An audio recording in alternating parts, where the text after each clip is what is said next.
If we don't have these independent voices, and if we don't have access to all of this data, I can guarantee you that the only thing we are going to have left is propaganda from billion-dollar industries that has been scientifically designed to control your thoughts and behavior.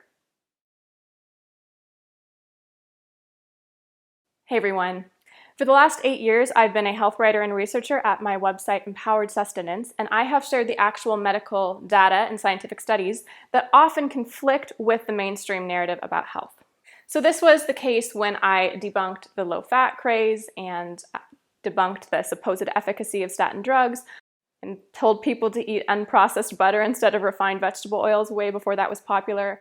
This was the case when I helped people understand the actual data around traditional dieting and how it doesn't work, and how the scientific evidence points to intuitive eating, or it's also called attuned eating, being a much more effective long-term solution for health. This was also the case when I shared the data on antidepressant drugs, other psychotropic drugs. We have over 50 decades now of scientific literature showing that this approach makes mental health worse in the long term. So in the past, when I shared this controversial information, the best thing that happened was somebody got the information they needed to make a really empowered and more fully informed choice about their health.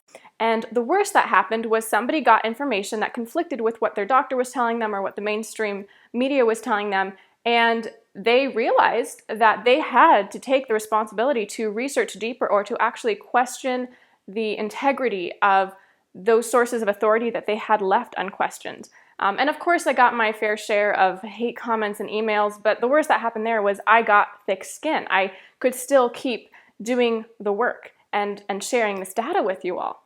But now things are really different. When health researchers like myself, or even in the trenches doctors and medical professionals, share the medical data and the scientific studies that don't fully align with the mainstream narrative around the pandemic, we're getting canceled.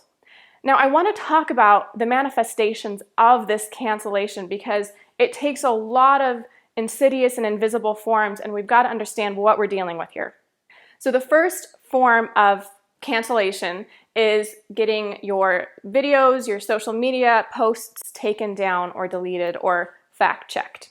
Another form of cancellation is actually deleting the social media accounts of individuals. So a couple examples, I can give you many, but Del Bigtree, who has the High Wire, this is a research-based publication. He does videos and he shares medical science and interviews doctors and medical experts. His Facebook page was deleted overnight, over 300,000 followers. His YouTube page was also deleted. Sayer G, who started greenmedinfo.com, this is the largest evidence-based natural health website, and his Instagram account of over 100,000 followers was just deleted overnight because he was sharing data that didn't align with the mainstream narrative. The canceling also takes the form of personal attacks and hit pieces, and this is entirely unscientific to make personal attacks instead of keeping the discussion at the level of what is the data, what are the facts here. So it is a purposeful diversionary tactic to label somebody as a conspiracy theorist or to group them in a certain category instead of actually engaging in a discussion about the medical literature. Medical journals are also canceling information. Now, what makes me really sad is that I don't know how often this is happening. Like, I only am aware of the examples that come to light for me that I get to see. I don't know how many journals are turning down studies that conflict with the narrative, whether that is with the pandemic or whether that is in other research arenas of health and wellness. But a couple examples for you. First, there was the largest randomized trial on mask use, and in this case specifically mask use in COVID, over 6,000 people, and this was kind of a much awaited study. People were very interested to hear the outcome. And so one person asked the lead researcher, when is this study going to be published? And the lead researcher responded, when a journal is brave enough to publish it. It turns out the Annals of Internal Medicine was that brave journal. They recently published the study, and I would encourage you to go look it up and read the results. Another example is Johns Hopkins recently published a study on the actual death rates in the US from the CDC's numbers of COVID death rates. What they found was that death rates aren't higher at this point this year than they were last year at the same point, including in elderly groups. Okay? Now, this was using the CDC's data.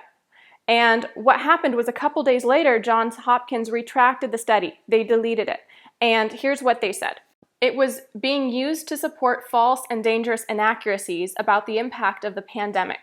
So just to clarify, they deleted an analysis of the CDC's own medical data because that data wasn't being used to support the CDC's narrative.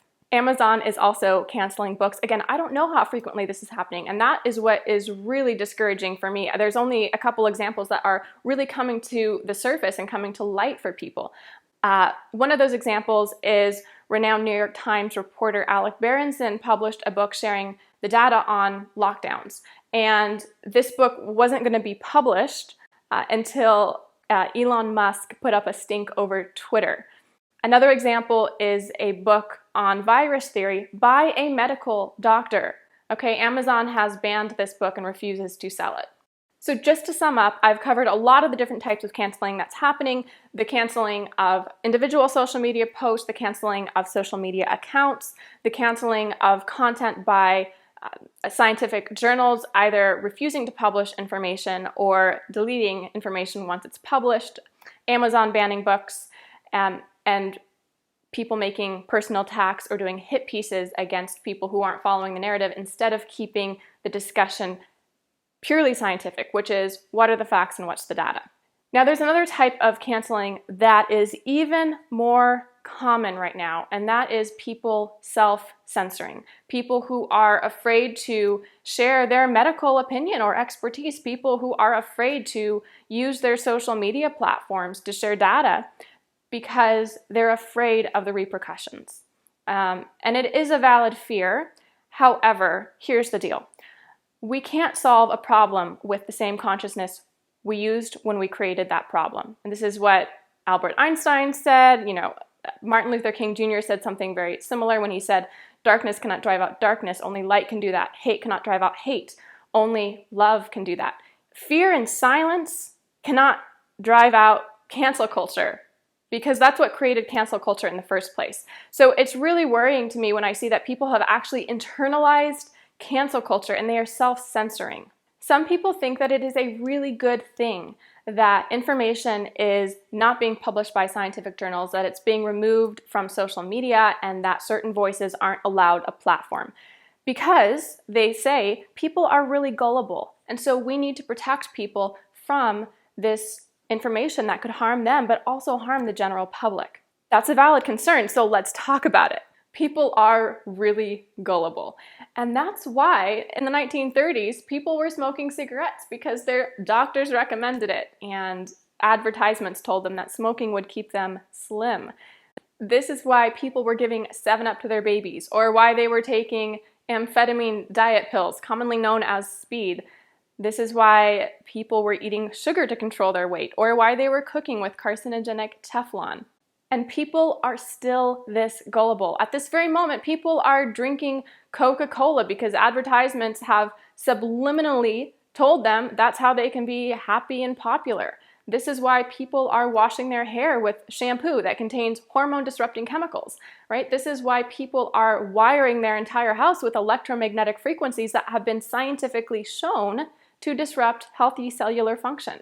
The big tech industries, the beauty industry, the pharmaceutical industry, the big food corporations, these are the forces that largely create the mainstream beliefs around health and wellness, right?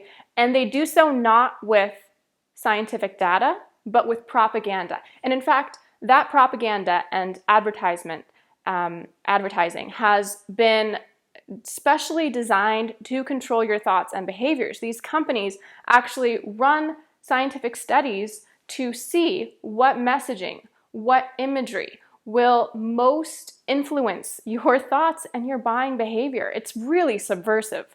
The pharmaceutical industry is no exception. In fact, Yale recently recruited for a study to see which type of messaging would be most effective in getting people to take a rushed COVID vaccine. Okay, so they wanted to test, does guilt messaging work better? Does the greater good messaging work better? Does social pressure and coercion messaging work better? These are what these big industries do in order to control your thoughts and behavior with advertising and propaganda. It is exactly because people are so gullible that we need independent voices, sharing all different perspectives, and we need scientific journals publishing the entire spectrum of data that's available. And some of this information and data is going to be false. Some is going to be true. Some is going to be in a vague area. But this is how science progresses, is with all different perspectives and open debate and open discussion. If we don't have these independent voices, and if we don't have access to all of this data, I can guarantee you that the only thing we are going to have left is propaganda from billion-dollar industries that has been scientifically designed to control your thoughts and behavior. I want to share a few words with you from Yeonmi Park, and she is truly a Joan of Arc for our time. She escaped North Korea and now is waking up the world to what is happening there, how we can help, and how we can maintain our freedoms, including freedom of speech in the West. And so here's a brief clip of her from an interview on a show called The Rubin Report. I listen to NPR, BBC, New York Times, all one story. Why do they even have different publications if they're gonna have one narrative? They should just make it one channel like North Korea. It's so much easier for people to follow. And I think it just reminds me of the Animal Farm, how it all began, and the beginning just thinking, oh, it's not a big deal. It doesn't affect my life right now. And then suddenly you start people being purged and being executed. And you're not in the state where we are executed, but you literally get canceled and you don't lose platform on social media. You lose your voice. And that is almost similar execution for activists like me. If I lose my people, my influence, then I cannot let them know the truth, right? How do I ever fight in this system? The way cancel culture is going to me, it feels like we're on the Titanic and we're getting closer and closer to that iceberg.